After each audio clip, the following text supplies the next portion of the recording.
Ranked choice voting and open primaries on the ballot again in Nevada after a majority of Nevadans voted in favor of a ballot initiative during the 2022 election. The ballot initiative requires an amendment to the state constitution, so it must be passed by the voters in 2 consecutive elections to become law.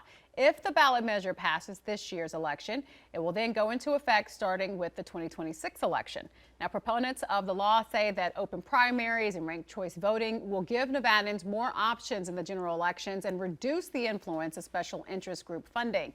Opponents say the process is confusing and will lead to increased errors, meaning more ballots will be thrown out and uncounted because of those errors.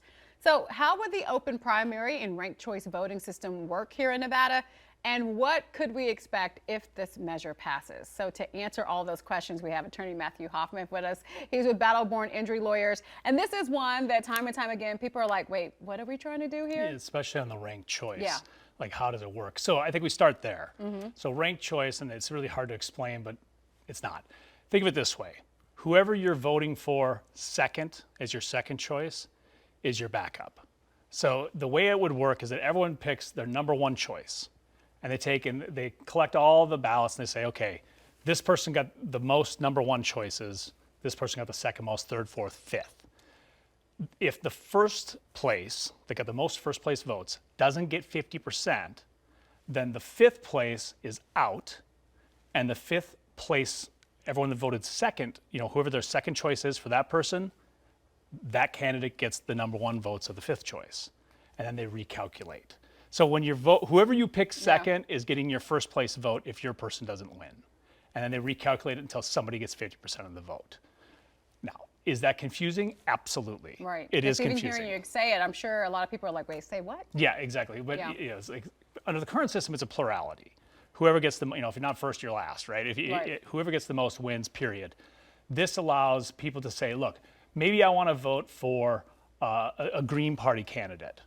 But if they're not going to win, I want my vote to go to the Democrat. Well, this allows you to do that and know that you're not throwing your vote away. Your vote can still matter because your second choice is going to get your vote.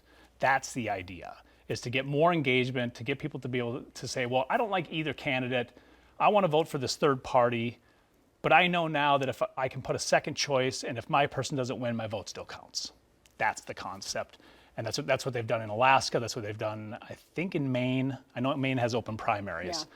But now in Alaska, they've been doing it since 2020, but now they have it on their ballot to go back to the old system. And the people are going to vote on that. The open primaries. They didn't like it so much. Yeah, they didn't like it so much. The open primaries is the more interesting one. I think you're seeing more engagement and support for that. It's just interesting how the two are combined, on the ballot. But open primaries, the idea is that, look, if only Democrats can vote for the Democratic candidates, only Republicans can vote for the Republican candidates. And what happens then is that you can't be conservative enough or liberal enough because in the primaries, because you're trying to appeal to only those voters. But then you get to what we're in now, the general, and you've got nonpartisans, which is the largest political party in the state, going, I don't like either of these people. Yeah. And so they're trying to get more engagement with nonpartisans, being it is the largest group, to have more of a voice in the primaries. So 2 questions, and I know we're running out of time, but so if you're independent, you can say which one you favor or whatever in a primary and vote in that primary right now, right? There's no, you can change your party. Oh, you can change. You can change your party so that you can vote in that election. Yes. I have friends who have done it. Yes. I've done it. It is easy to switch. So Absolutely. Yeah, you can do that and then switch back if you wanted to. So I'm assuming that the opponents are probably saying you can do that. My other question is, do you foresee more legal challenges if we have this system? Because it seems like people are confused by it and they could say that, oh, they didn't think it was working correctly. Yeah, especially on the ranked choice. That could be a disaster if it's not run properly. Yeah. Because let's say you go in there and you just you don't fill it out properly, your ballot's gone. Right, so that's the biggest concern is you're going to have these ballots that aren't filled out properly. They're going to get thrown out, period. But remember, it doesn't apply to president, vice president. It doesn't apply to mayor. It doesn't apply to Clark County Commissioner. It applies to things like the Senate, the House of Representatives, and then your local, state electors.